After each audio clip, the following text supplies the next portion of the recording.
الشیطان الرجیم بسم اللہ الرحمن الرحیم توکلت علی الحی الذی لا یموت افوض امری الی اللہ ان اللہ بصیر بالعباد وما توفیقی الا باللہ۔ آج جو ہم بحث شروع کرنا چاہ رہے ہیں وہ اسم کی اقسام کے بارے میں ہے۔ اسم کو ہم مختلف لحاظ سے تقسیم کریں گے۔ کبھی اسم کی تقسیم جو ہے معرفہ اور نکرہ ہونے کے لحاظ سے ہے، کبھی اسم کی جو تقسیم ہے تذکیر اور تانیث کے حوالے سے ہے۔ یہ میں نام دے رہا ہوں تاکہ نا مطلب یاد کرنے کے لیے آسانی ہو۔ معرفہ اور نکرہ ہونے کے لحاظ سے، تذکیر اور تانیث کے لحاظ سے، اور جو ہے نا عدد کے لحاظ سے، مطلب اسم کی تقسیم جو ہے انشاءاللہ آج ہم کرنا چاہ رہے ہیں بلطف خدا۔ تو اسم کی جو تقسیم ہے معرفہ اور نکرہ ہونے کے لحاظ سے وہ دو قسموں پر ہے۔ اسم کی دو قسمیں ہیں، اسم یا معرفہ ہوتا ہے یا اسم نکرہ ہوتا ہے۔ معرفہ کسے کہتے ہیں؟ معرفہ ایک ایسا اسم ہے جو کسی خاص جو ہے چیز کے لیے وضع کیا گیا ہو، جو کسی خاص اور معین چیز کے لیے وضع کیا گیا ہو، وہ معرفہ کہلاتا ہے۔ اور معرفہ کی پھر 7 قسمیں ہیں۔ معرفہ کی 7 قسمیں ہیں۔ ایک جو ہے مضمرات، جسے مثلا ضمیریں کہتے ہیں۔ 2 اعلام ہیں جی۔ اعلام جو ہے علم کی جمع ہیں، علم نام کو کہتے ہیں۔ تیسری جو ہے اسماء اشارات ہیں معرفہ کی قسموں میں سے۔ اور چوتھا جو ہے اسماء موصولہ ہیں۔ یہاں تھوڑا خیال رکھنا ہے ہم نے کہ یہ جو اسماء اشارہ اور اسماء موصولہ ہیں ان دونوں کو مبہمات بھی کہتے ہیں۔ ٹھیک ہے، مطلب یہ معرفہ ہے، معرفے کی قسم ہے، لیکن یہ دونوں مبہم ہیں۔ معرفہ ہونے کے باوجود ابہام ان میں پایا جاتا ہے۔ مثلا کہتے ہیں ہاذا، کیا بھائی، مبہم ہے۔ یا مثلا الذی جو اسماء موصولہ میں سے ہے، یہ جو دونوں ہیں یہ کیا ہیں؟ مبہم ہیں، مبہمات ان کو کہا جاتا ہے۔ تو یہ اور جو 5ویں قسم بنتی ہے جا کے وہ کیا ہے؟ معرف باللام ہے، یعنی اس کے اوپر الف لام لگا ہوا ہوتا ہے۔ جیسے مثلا الرجل ہے، 5 ہو گئیں جی۔ اور جو 6ٹھی قسم ہے وہ یہ ہے کہ اگر کوئی اسم ان کی طرف مضاف ہوتا ہے، جس کی طرف بھی مضاف ہوگا وہ معرف ہو جائے گا۔ اگر کوئی اسم مثلا کس کی طرف ہم کر دیں، اب ان میں سے ضمیروں کی طرف کر دیتے ہیں، معرف ہو جائے گا۔ غلام ہو، غلام اسم ہے، اس کو ہم نے کیا کیا ہے؟ اس کو مثلا ہم نے مضاف کیا ہے ضمیر کی طرف۔ کوئی اسم اینیوان کوئی ہم لے لیں، کسی اسم کو جب ہم کسی ان میں سے کسی کی طرف مضاف کریں گے تو وہ کیا ہو جائے گا؟ وہ بھی معرف ہو جائے گا۔ مثلا غلام کو لیا ہم نے، اس کو ہم نے کس کی طرف مضاف کیا جی؟ ضمیر کی طرف۔ غلام ہو معرف ہو جائے گا۔ اسی طرح اسماء اشارہ کی طرف اگر کریں گے تو ہو جائے گا غلام ھذا، ٹھیک ہے۔ اسی طرح اسماء موصولہ کی طرف کریں تو کہیں گے غلام الذی۔ جس کی طرف بھی ہم کرتے جائیں گے تو وہ معرفہ بنتا جائے گا۔ اور جو 7ویں قسم ہے وہ ہے معرفہ بے ندا۔ معرفہ بے ندا ہے، یعنی ندا کے ذریعے سے وہ چیز جو ہے معرفہ ہو جاتی ہے، معرفہ بے ندا کہتے ہیں۔ جیسے یا رجلو، تو معرفے کی کتنی قسمیں بن گئیں جی؟ 7۔ پھر نکرہ کی طرف جاتے ہیں، لیکن ایک مرتبہ پھر میں معمولی سے عرض کر دوں کہ معرفہ کسے کہتے ہیں اور اس کی اقسام کیا ہیں۔ معرفہ ایسا اسم ہے جو کسی خاص اور معین چیز کے لیے بنایا گیا ہے۔ معرفہ ایسا اسم ہے جو کسی خاص اور معین چیز کے لیے بنایا گیا ہے۔ معرفے کی کتنی قسمیں بیان کی ہیں جی؟ 7۔ 1 مضمرات، 2 جی اعلام، 3 اسماء اشارات، 4 اسماء موصولہ، 5واں جی کیا ہے جی؟ معرف باللام، یعنی الف لام اس کے اوپر لگا ہوگا۔ 6ٹھا یہ ہے کہ کوئی اسم ان میں سے کسی ایک کی طرف مضاف ہو جائے، جیسے بطور مثال کا ہے غلام ہو، غلام ھذا، غلام الذی، ان میں کسی کی طرح مضاف کر دیں کسی اسم کو، وہ بھی معرفہ ہو جاتا ہے۔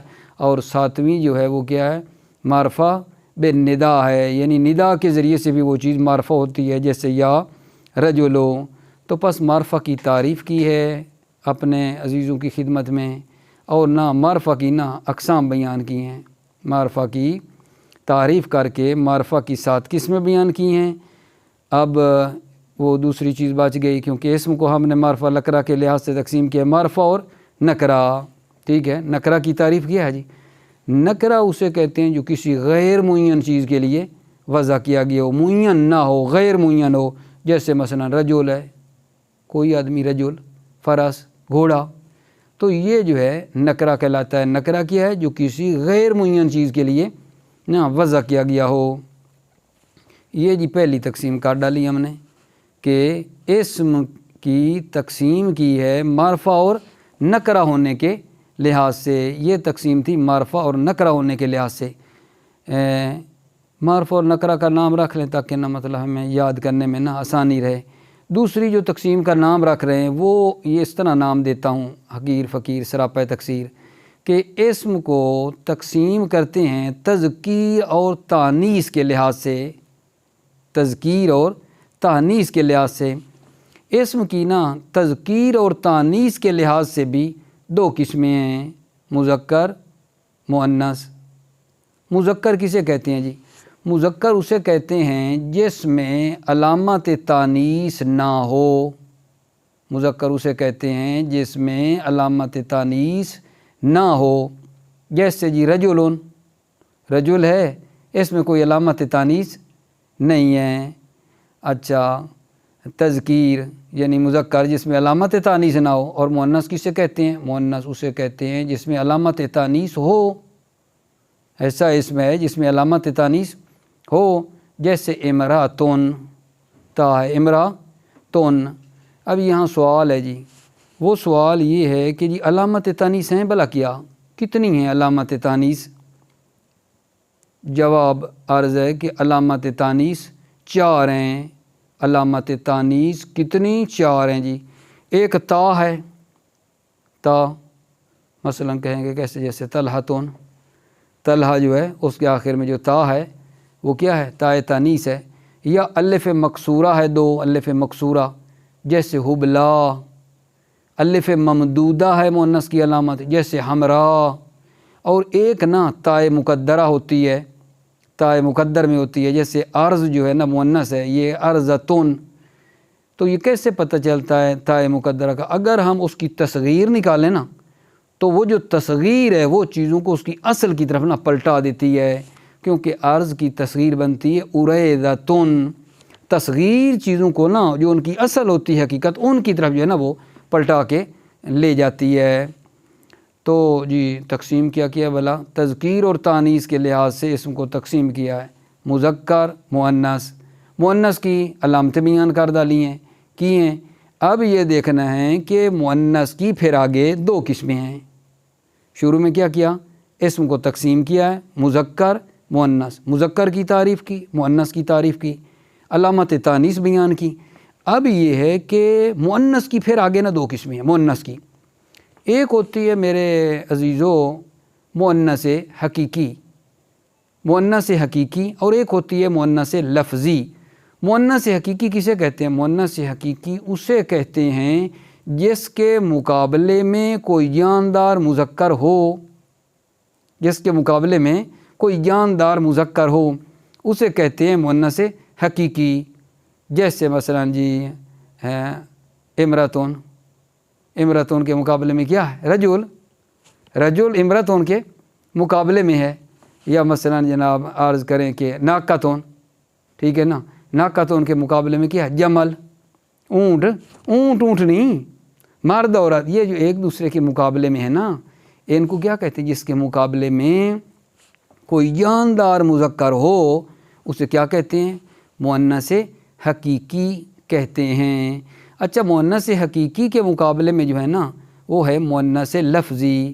مؤنث لفظی کسے کہتے ہیں؟ مؤنث لفظی اسے کہتے ہیں ایسا کوئی جاندار، ٹھیک ہے، جس کے مقابلے میں کوئی جو ہے مطلب ہے جاندار مذکر نہ ہو۔ پس مؤنث لفظی کیا ہے؟ ایسی مؤنث ہے جس کے مقابلے میں کوئی جاندار مذکر نہ ہو۔ جیسے مثال کے طور پہ ظلمتن ہے، ٹھیک ہے نا، ظلمتن ہے، قوتن ہے، یہ اس کی آ جائے گی۔ اب اس کے مقابلے میں کوئی ہے، ظلمتن کے مقابلے میں کیا ہے مثلا، ٹھیک ہے نا، کہ اس کے مقابلے میں کوئی جاندار مذکر لائیں، کوئی نہیں ہے، تو یہ مؤنث لفظی کہلاتی ہے۔ ایک اور تقسیم ہے اسم کی، وہ عرض کر کے نا پھر انشاءاللہ ہم اس کو عبارت سے نا پڑھتے ہیں کتاب سے۔ وہ یہ ہے کہ اسم کی ایک اور تقسیم کرتے ہیں عدد کے لحاظ سے۔ وہ کیا ہے جی کہ اسم جو ہوتا ہے نا، یا واحد ہوتا ہے میرے بھائی عزیزو، یا وہ تثنیہ ہوتا ہے، یا وہ جمع ہوتا ہے۔ اسم یا واحد ہوتا ہے، یا تثنیہ ہوتا ہے، یا جمع ہوتا ہے۔ تو اسم واحد ہوتا ہے سے کیا مراد ہے؟ یعنی جو ایک پر دلالت کرے، یعنی جو مفرد ہو، جو ایک کے اوپر دلالت کرے، جیسے رجل ہے، رجل ایک آدمی۔ تثنیہ کسے کہتے ہیں؟ تثنیہ ایسا اسم ہے جو دو پر دلالت کرے، یعنی دو، جیسے رجل کے آگے کیا ہوگا؟ رجلان، دو مرد۔ اور جمع کسے کہتے ہیں؟ جمع وہ ہے جو دو سے زیادہ کے اوپر دلالت کرے، وہ جمع کہلاتا ہے۔ جیسے ہو جائے گا مثلا رجال۔ تو پس کیا کیا ہے جی؟ اسم کی عدد کے لحاظ سے تقسیم کی ہے۔ تو اسم جو ہوتا ہے نا، یا مفرد ہوتا ہے، یا تثنیہ ہوتا ہے، یا جمع ہوتا ہے۔ مفرد وہ ہے جو ایک پر دلالت کرے، جیسے رجلون۔ تثنیہ وہ ہے جو دو پر دلالت کرے، جیسے رجلان۔ اور جمع وہ ہے جو دو سے زیادہ پر دلالت کرے، جیسے رجال۔ پھر یہاں تھوڑا سا مطلب یہ ہے کہ یہ جو جمع بنانے کا طریقہ کار ہے وہ کیا ہے؟ تو مفرد میں نا کوئی تھوڑی مطلب تبدیلی کر لیتے ہیں، یا لفظی کرتے ہیں، یا تقدیری تبدیلی کرتے ہیں، تو وہ جمع بن جاتا ہے۔ جیسے مثلا یہی جو رجل ہے، اس سے کیا بنا ہے؟ رجال۔ رجال جمع بنی ہے، لیکن رجل میں نا الف لگائی ہے، اس میں کوئی تھوڑی تبدیلی کر کے جو ہے کیا ہے، لفظاً تبدیلی کرتے ہیں اس کے مفرد میں جمع بنانے کے لیے، یہ تقدیری تبدیلی ہوتی ہے۔ اچھا، تقدیری تبدیلی سے کیا مراد ہے؟ مثلا میں یہ ادھر کہوں نا کہ فولوکون، یہ جو فولوکون ہے اس کا مفرد بھی نا فولوکون ہی ہے، فولوکون کا مفرد بھی فولوکون ہے۔ تو جی ہم کیسے پہچانیں کہ بھائی یہ فولوکون مفرد بھی فولوکون ہے؟ تو یہ مثلا کیا ہے؟ جمع ہے یا مفرد ہے؟ یہ آپ کی خدمت میں عرض ہے۔ فولوکون جو ہے اگر کفلون کے وزن پر ہو تو یہ فولوکون مفرد ہے۔ فولوکون کفلون کے وزن پر ہو تو مفرد ہے، لیکن اگر فولوکون اسودون کے وزن پر ہو تو پھر کیا ہے؟ وہ جمع ہے فولوکون، کیونکہ دونوں ہی فولوکون ہیں، فولوکون جمع بھی ہے، فولوکون مفرد بھی ہے۔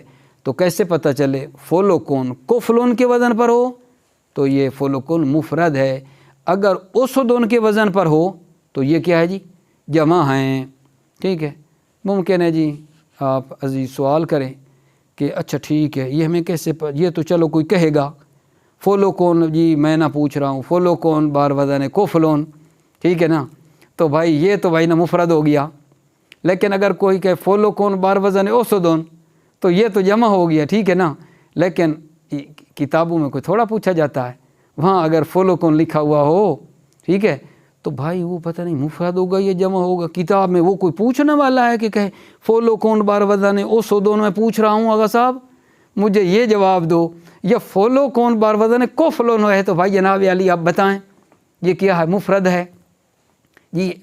یا اگر بتانے والا نہ بتائے تو سامنے والا اگر زرنگ ہے تو وہ کہے گا جی اچھا یہ نا دو آتے ہیں میرے مطلب پوچھنے والے، ٹھیک ہے، کہ فولوکون بار وزن کوفلون پوچھ رہے ہیں آپ سر، فولوکون بار وزن کوفلون پوچھ رہے ہیں یا فولوکون بار وزن اوسودون پوچھ رہے ہیں؟ یا وہ کہے گا آگے جناب عزیز کو سوال آ جائے گا، سوال کا جواب۔ لیکن بھائی جان کتاب میں جب پڑھ رہے ہوں گے کہیں فولوکون لکھا ہوا ہے تو وہ پتہ ہے مفرد ہے، یہ تو ایک ہے، یہ جمع ہے، وہاں کیا کریں گے؟ سوال تو ہے نا، آخر انکولتا ہے یہ، ٹھیک ہے۔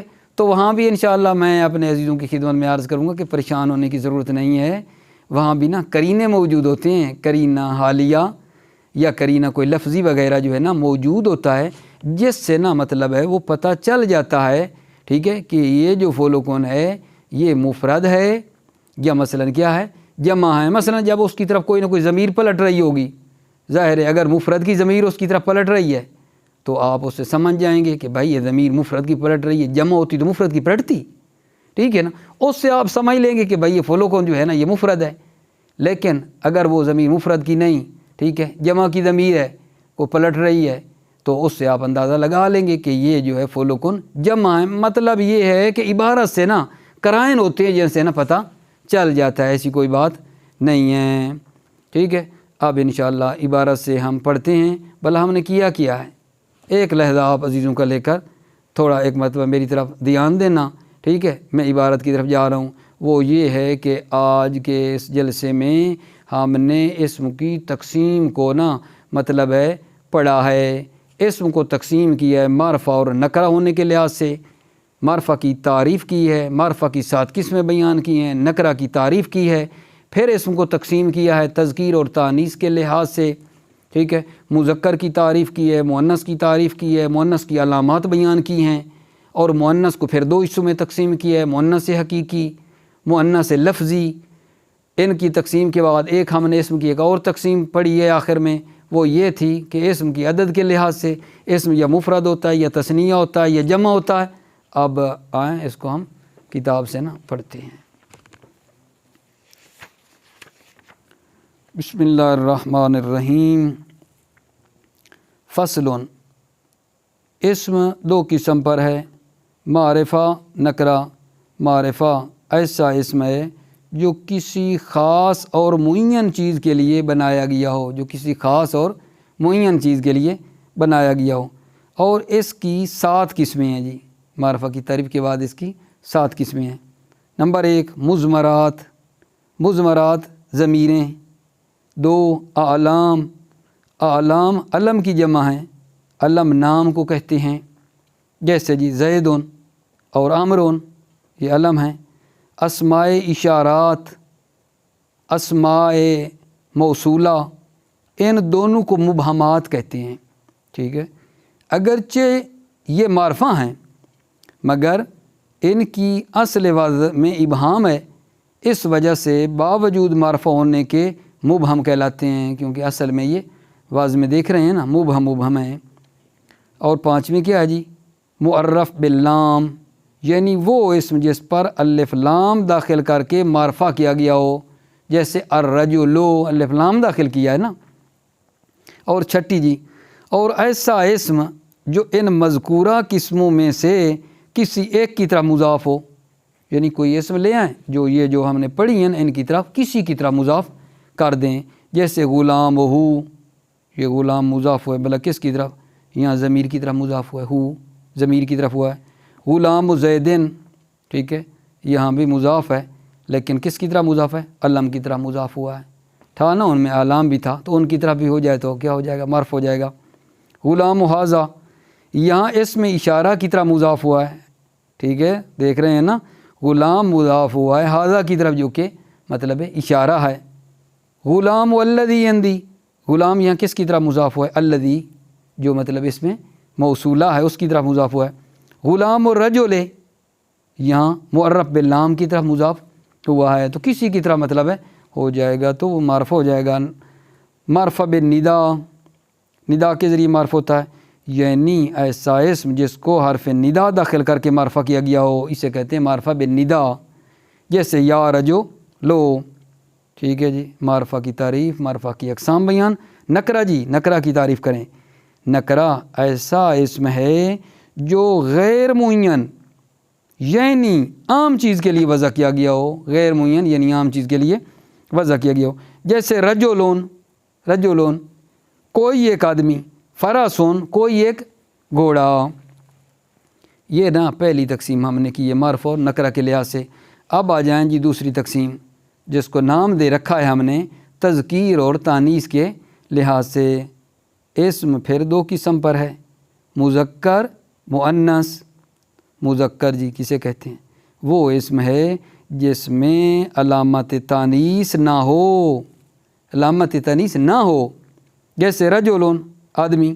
مؤنث کیا جی؟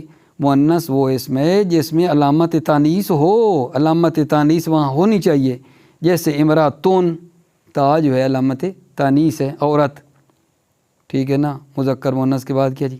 علامت تانیث سوال کتنی ہیں جی؟ علامت تانیث 4 ہیں۔ نمبر 1 تا، جیسے طلحتن، طلحتن تا ہے۔ نمبر 2 الف مکسورہ، جیسے حبلا، حبلا الف مکسورہ ہے۔ اور تیسری کی الف ممدودہ، جیسے ہمراؤ۔ ممکن ہے بعض کے ذہن میں ہے کہ یہ مکسور ممدودہ کیا ہوتا ہے؟ وہ الف مکسورہ جس کو تھوڑا کھینچ کے پڑھتے ہیں وہ مکسورہ ہو گئی، ٹھیک ہے۔ اور ممدودہ وہ الف ہے جس کو تھوڑا زیادہ کھینچ کے پڑھا جاتا ہے، الف ممدودہ، ٹھیک ہے، تھوڑا کھینچ کے اس کو پڑھتے ہیں، ہمراؤ۔ تو یہ کس کی علامت ہے؟ الف مکسورہ اور ممدودہ، یہ بھی تانیث کی علامت ہے جی۔ نمبر 4 تائے مقدرہ، جیسے ارزن کے اصل میں ہے ارزتن، تائے مقدر نکلی نا۔ اس کی دلیل یہ ہے، ٹھیک ہے، کہ اس کی تصغیر ارزتن آتی ہے، اور تصغیر اپنے اسماء کو اپنی اصل کی طرف لوٹاتی ہے، یعنی تصغیر نکالے نا تو اس کی حقیقت نکل آتی ہے جو اس کی ہوتی ہے اسم کی۔ اس کو مؤنث سمائی کہتے ہیں۔ اس کے بعد جی کیا ہے ہمارا مؤنث، مؤنث کی علامتیں اور پھر مؤنث کی قسمیں۔ مؤنث 2 قسموں پر ہے، حقیقی، لفظی، ٹھیک ہے۔ مؤنث حقیقی جی کیا ہوتا ہے؟ مؤنث حقیقی وہ ہے کہ جس کے مقابلے میں کوئی جاندار مذکر ہو، جیسے امراتون ہے، اس کے مقابلے میں رجلون ہے، عورت کے مقابلے میں مرد ہے۔ اور ناقتون، اس کے مقابلے میں جملون ہے، اونٹنی، ناقہ اونٹنی کو کہتے ہیں، اس کے مقابلے میں جمل اونٹ ہے، مقابلے میں ہے۔ انشاءاللہ آپ سمجھ رہے ہیں بات کیا ہو رہی ہے۔ اور مؤنث لفظی، مؤنث لفظی کیا ہے؟ وہ ہے کہ جس کے مقابلے میں کوئی جاندار مذکر نہ ہو، جیسے ظلمتن، طریقی، اور قوتن، قوت وغیرہ، ٹھیک ہے، اس کے مقابلے میں کوئی جاندار مذکر نہیں ہے۔ پھر آخری آگا جان تقسیم، کہ اسم کی عدد کے لحاظ سے تقسیم ہے۔ اسم پھر 3 قسموں پر ہے جی عدد کے لحاظ سے۔ واحد، تثنیہ، جمع۔ واحد وہ ہے جو ایک پر دلالت کرے، جیسے رجلون، ایک آدمی۔ تثنیہ وہ ہے جو 2 پر دلالت کرے، جیسے رجلان اور رجلین، 2 آدمی۔ اس کے بنانے کا قاعدہ یہ ہے، تثنیہ بنانے کا قاعدہ دے رہے ہیں کیا، کہ واحد کے آخر میں نون مکسورہ لگا دیا جائے، اور اس سے پہلے الف ما قبل مفتوح یا ما قبل مفتوح زیادہ کر دیں۔ الف ما قبل مفتوح یا ما قبل مفتوح نون مکسور، جیسے رجلون سے رجلان اور رجلین نے۔ مجموع یا جمع، یہ کیا ہے جی؟ وہ ہے جو 2 سے زیادہ پر دلالت کرے، جیسے رجال، کئی آدمی۔ اس کے بنانے کا قاعدہ یہ ہے کہ اس کے واحد میں کچھ تغییر کر دیا جائے۔ جمع بنانے کا طریقہ دے رہی ہیں، ٹھیک ہے نا۔ تغییر چاہے لفظاً ہو، جیسے رجل سے رجال، یا تقدیراً ہو، جیسے فلکن، کشتیاں۔ اس کا واحد بھی فلکن ہے، وضاحت کی ہے تھوڑی پہلے۔ بر وزن کفلن ہے، یہ مفرد ہے، ٹھیک ہے۔ اور اس کی جمع بھی فلکن ہے لیکن بر وزن اسودن ہے۔ السلام علیکم ورحمۃ اللہ وبرکاتہ۔